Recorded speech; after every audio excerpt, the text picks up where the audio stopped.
Hello and welcome to Civil War Weekly, the podcast that answers the question, what happened this week in the American Civil War? I'm your host, Tim Patrick, and this is episode 126, August 14th to August 20th, 1863. Last week, we talked about Lee's offer of resignation. As you can imagine, with the perception of Lee and his being necessary to victory for the South, his resignation was declined.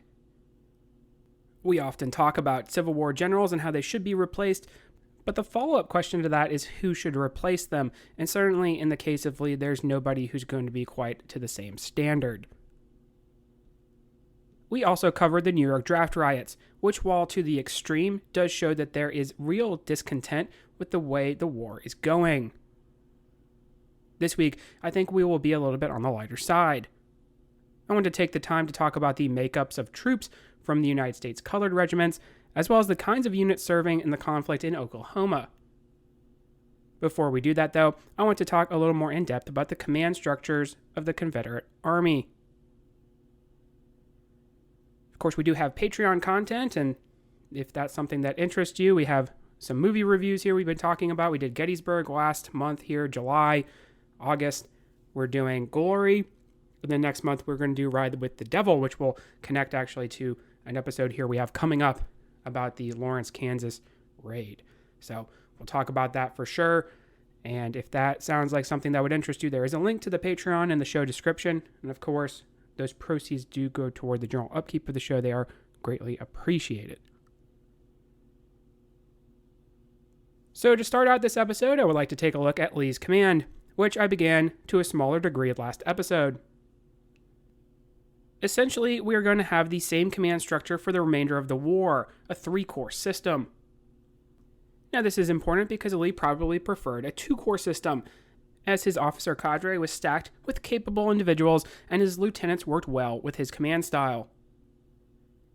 Usually, you hear Jackson being the offensive force and Longstreet being the defensive powerhouse, but Longstreet too could be aggressive at times and lead successful attacks.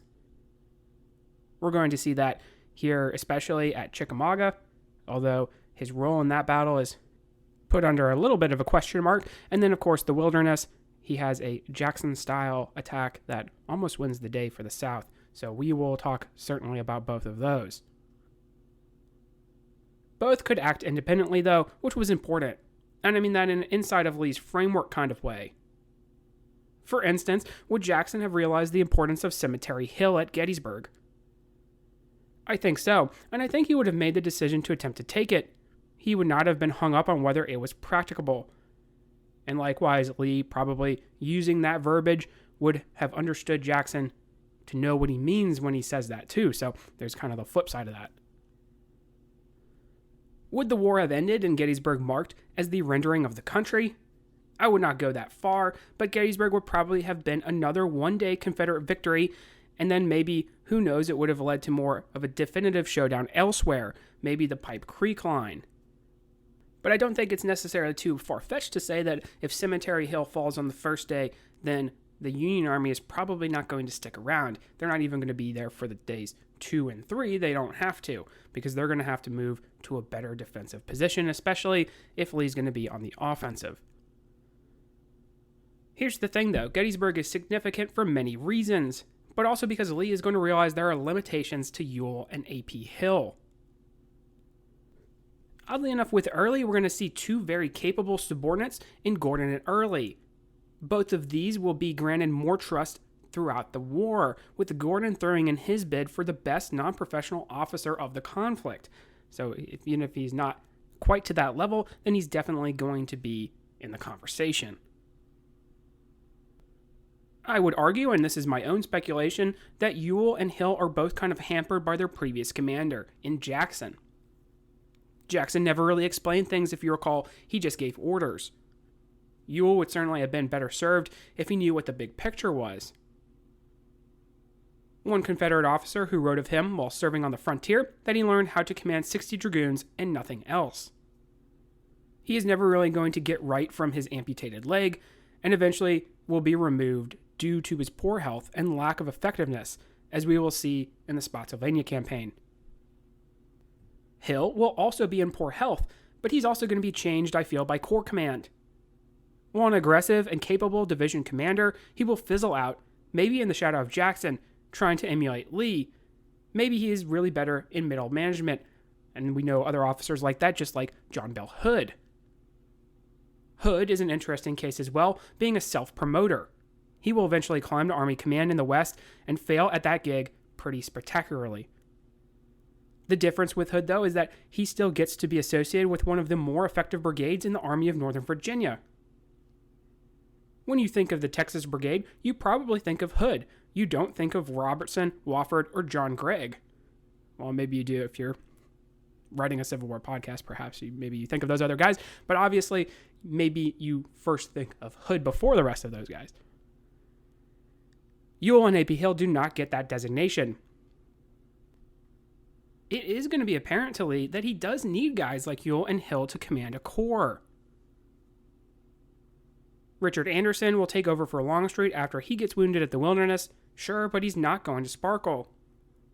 Early is going to have the 2nd Corps command, but eventually be stripped of it, so there are not going to be a whole lot of options. And we talked about that at the top of the episode. There's not really a whole lot of options to replace these officers.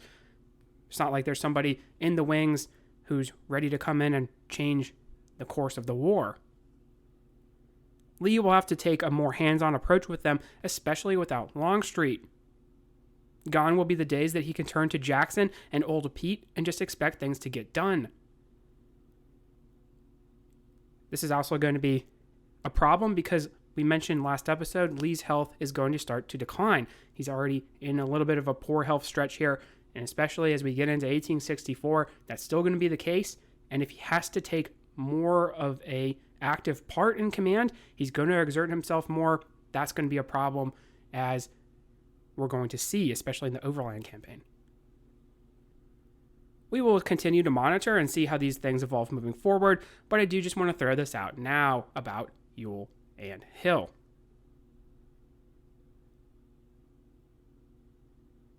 So I would like to maybe get a little bit more in-depth into the United States Colored Regiments and their makeup and potential training.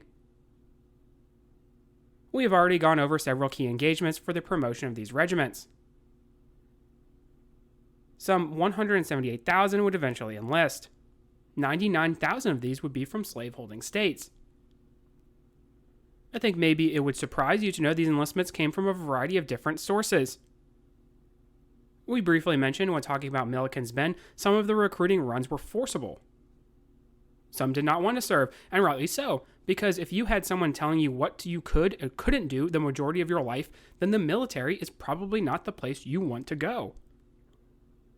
Some were free coming from northern states, hence the state designations from Massachusetts and Connecticut, which will continue even after many of the other regiments were incorporated into the United States Colored Troops numbers. For instance, if you remember, the 1st South Carolina was transferred to the 33rd USCT. The recruiting centers were not, unfortunately, in primary major cities. We talked about the New York draft riots, so you can take the experience from that and then easily see why this is probably A, not a good idea, and B, probably not going to receive a whole lot of support. There were a wide variety of backgrounds for the recruits. For instance, some of the northern regiments with the state designation would have a flock of the intellectual crop from the freemen of the North. Formerly enslaved would make up the regiments from the South. There was still a universal desire from those who did join willingly of obtaining liberty, seeing the joining of the army as a great undertaking. Many who enlisted in southern states would not have a last name. To get around this, many would adopt the names of generals like Grant.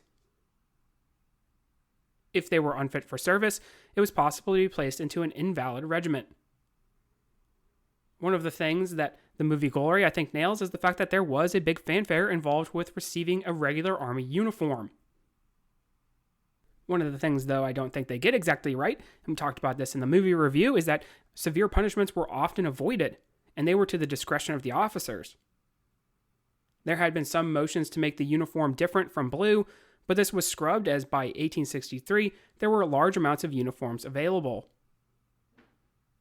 One positive for the black regiments was that they were fairly well supplied in terms of arms and uniforms. The Army a well-oiled machine compared to, say, 1861. But getting the uniform was an important part of the journey for a recruit. While black soldiers could not be officers, they could be NCOs, who were picked because of their leadership skills, literacy, and intelligence. Many soldiers would learn to read and write while in the service. These same men were committed to learning to become good soldiers, which is often the misconception when it comes to these regiments. While scant on combat experience when compared to their white counterparts, they were able to see success and were important to the Union war effort in guarding supply and communication lines. The irony was not lost on the black soldiers who would be picketing in areas they used to be in forced servitude. We have already seen a couple of legit combat examples, such as Port Hudson, Honey Springs, and Fort Wagner. There will be more as we progress. We briefly mentioned the problem with pay, but just remember, instead of $13, originally these regiments would receive $10 a month, the remainder of the pay going toward clothing. In 1864, equal pay would be passed by Congress, but just for freedmen. In 1865, it would be granted for formerly enslaved as well. Unfortunately, there would be no back pay, sometimes the enlistees and their families complaining. But I think the bottom line and the takeaway should be that these were effective soldiers who earned their due. I think, just as a quick note, we need to mention in relation to that is that obviously there were contemporary opinions that these regiments were not effective soldiers, and obviously there are racial undertones to that. And even there are some modern interpretations that a lot of these regiments were not particularly good units, whether it was because you were getting officers who were not necessarily as gung-ho to the cause, right? There were a lot of individuals who were NCOs who are attracted by the increased amount of pay, and so maybe they're not in it for the right reasons. You certainly have a lot of legitimate abolitionist officers, Glory, Robert Gould Shaw, right? So again, that's why it's a little weird why he's, rolling out some pretty harsh punishment here in the movie. But we see that maybe they're not led effectively at times because of this. We see also that because they're not labeled as combat troops, they're not getting a whole lot of training. There are certainly a lot who are very committed to becoming good soldiers, as we mentioned. However, some regiments really don't see any kind of combat, or really they're not expecting to be in combat, so they're not going to be as prepared to meet the enemy. And so we also have that kind of factoring in as well. So that's where we get these kind of opinions from. But we do see those that do have the right amount of training, or maybe they rise to the occasion. Even if they don't, we see that they do become effective combat soldiers. It may surprise you to know, just as a quick aside, that there were some fake regiments of the enslaved serving in the South. Something that is often overlooked is the support functions that blacks played in the armies of the Confederacy. Teamsters, servants, cooks, these were all crucial to the army and their effectiveness. Without them, it would be difficult, which would be another reason why emancipation was so important. There was certainly a framework on the home front that needed to be undermined, but also this direct jab at the armies of the Confederacy would be important. We may have mentioned, though, that toward the end of the war, the Confederacy faced a dearth of manpower and will turn to the creation of regiments of black troops as a possible solution. At that stage, Robert E. Lee would be a great supporter of this. Handing over freedom for their service would ensure their potential loyalty, because at the end of the day, having to relocate to the north rather than staying at home would maybe swing the decision. Nathan Bedford Forrest reportedly gives the same deal to formerly enslaved individuals who do actually served under him during the war. You get freedom if the north or south is victorious, so it's kind of a win-win. Earlier in the war, though, the Confederacy needed to make good on perceptions with foreign countries, whose aid was going to be vital to their success. They would create show regiments to use with foreign dignitaries, especially in, say, New Orleans. These regiments were not meant for combat, but if you recall, we mentioned way back that slavery is still seen as a negative institution, even in 1860. So much so that it's not even referred to by its name, only the peculiar institution. So we can see this would make sense in an effort not to look backward. We may touch this subject again as the curtain starts to close on the Confederacy. I want to briefly go over the types of arms and supplies that soldiers serving in the Indian Territory or Oklahoma used.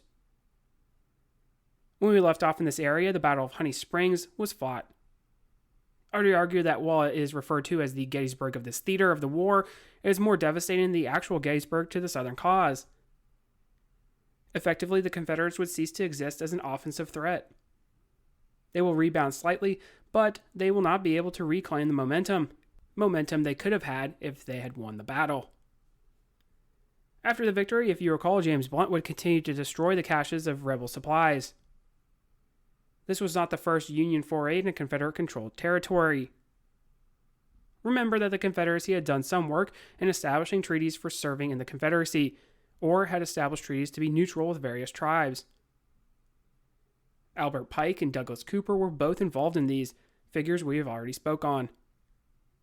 We mentioned in a previous episode that there were cultural ties with the southern states. Some of the inhabitants of the new Indian Territory had become fairly successful, living prosperous lives benefiting from the institution of slavery. There was also the threat that the Indian Territory would be settled by whites. Now, if you are the 5 civilized tribes, as they're called, then you could appreciate already having a distrust of the government, and more government interference would not be welcomed. Those who were still trusting were often turned off by the federal government, essentially cutting its losses in the region. Lack of supply would lead the Confederate war effort to peter out. Stan Wattie is still going to operate, being the last Confederate general to surrender, but this is going to come mostly in the form of raiding. Much like World War I in Africa, there was a lot of trading sides when it came to the native population. We discussed one battle at Round Mountain where it was possible a good portion of Cherokee switched to the Union side, so we should keep that in mind in this theater, as the situation is going to be a little more static. We're going to talk about the Homestead Act if we haven't already done so, and obviously that's going to be something that is not going to be looked on very positively by the civilized tribes. That just seems like another way in which the government is going to be able to take their land. And, obviously it hasn't been too long ago. We talked about the Trail of Tears and how there was a forced relocation. That hasn't been too far removed in 1860. So if they did it before, then it's possible they can do it again. And obviously you can imagine there would be a lot of distrust if that was the case. For the Union, troops were armed mostly with regulation dress and arms. There were regiments from Kansas and Wisconsin who will serve in the territory. It was written of the Indian Home Guard units that they were poorly supplied, and that it seemed that their uniforms did not fit them. Some would display attributes of native garb, including a cross pin that signified that they were loyal to the Union. Because of this, they were often referred to as Penn Indians. It is interesting that the troops could have been putting a kind of regional flair to their uniforms, especially when it came to the Indian Home Guard. Union regulation jackets, ill-fitting as they were in most cases, were decorated with pens and ostrich feathers, and it cuts more of an interesting picture that way, I think. Confederate forces were even worse off. They often survived and captured Union clothing. We will talk about the Second Battle of Cabin Creek and why capturing of supply wagons was important, and obviously the lack of supply coming in for the Confederacy is going to make it very much so. There are several accounts of the poor attire of the Confederate forces, especially amongst the native troops. The Confederate quartermasters were plainly insufficient, so the soldiers of the South would rely on what they could get from Mexico or on local seamsters. As a result, most were clothed in civilian attire. Some would border on the outlandish, and this is kind of like how we talked about with the irregulars and guerrillas in Missouri. That part of the conflict was definitely an individualized style of combat, right? We talked about how you're getting a shirt, it's probably representing your home, it was probably made by some of your family members, and you're fighting a very singular style of combat where oftentimes you're armed with a lot of different weapons and kind of a one-man army, so to speak, against multiple attackers. And I think this is very similar, and obviously there is a guerrilla aspect of the war in Oklahoma, so it's not too far-fetched to say it was a very similar style of combat, right? Obviously, we talked even about, when mentioning guerrilla warfare in general, how in America, the native tribes were really the forerunners of this style of war, this petite guerre, right? And so it's not entirely outside of the realm to say that, obviously there is going to be some individualized aspects to their dress, and that makes sense, right? Native troops on both sides would wear traditional gear, some with turbans, leggings, and moccasins. Overall, in this region of the war, the soldiers were ill supplied when it came to firearms. Indian Home Guard regiments actually carried converted weapons that fired a round ball. Some were armed with an inferior Austrian rifle. One only needs to read through some accounts and memoirs to realize this was not a preferred weapon in larger theaters. In particular, we do see a lot of the memoirs that mention the Austrian rifles that come in and how they're essentially useless. So, obviously, you see in the theaters of the war, there's a trickle-down effect. You have the East, you have the Midwest, right? And then you have the West, the Trans-Mississippi, and then obviously you have even further afield in the Indian Territory. So, if your best stuff is going to the East, to kind of this middle area, Tennessee, right? And then the Trans-Mississippi obviously is important as well. And you're probably not getting the best stuff. So you're getting these Austrian rifles that these other units don't want to use. As you can imagine, the Confederate troops were not quite so lucky. Their forces had a wide variety of arms. Flintlocks are still in use throughout the war, which should tell you the kind of material disadvantage. Still, it is interesting, I've seen it pointed out that there was a minimal use of bows. I think it speaks to the fact that these tribes, who mostly occupied Oklahoma, were phasing that skill set out.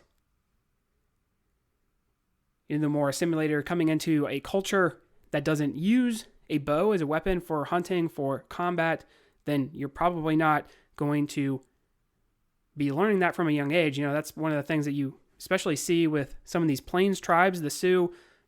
Learn about Crazy Horse, Red Cloud, whoever, then they're not only learning to use a bow from a young age, they're also learning to use it in a pressure situation like on horseback, where they're either hunting buffalo or they're in a war setting, right?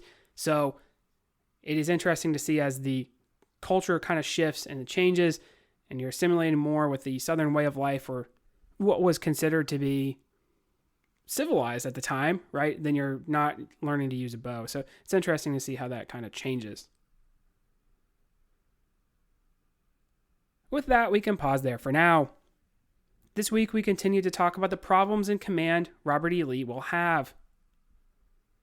Attrition amongst his officer rank is going to be a real problem. Remember that there is a manpower difference, and losses are going to be hitting the Southern troops hard. We talk about the makeup of black regiments during the war and hopefully have a better idea of their performance and motivations. We also talked about the regiments that were in Oklahoma and gave a rundown of dress and supply in that region. I think it is important to touch on both of these as they were often less covered in the main histories.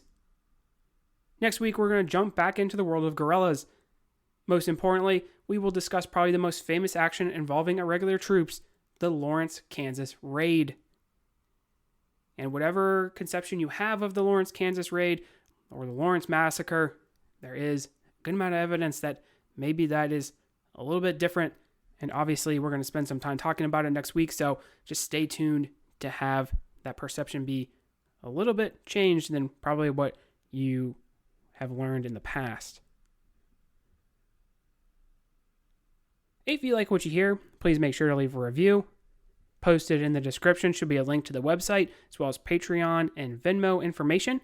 Support for the general upkeep of the show is greatly appreciated. Feedback is always welcome. Questions, comments, concerns. The email is cwweeklypod@gmail.com. Thank you all so much for listening, and have a great week.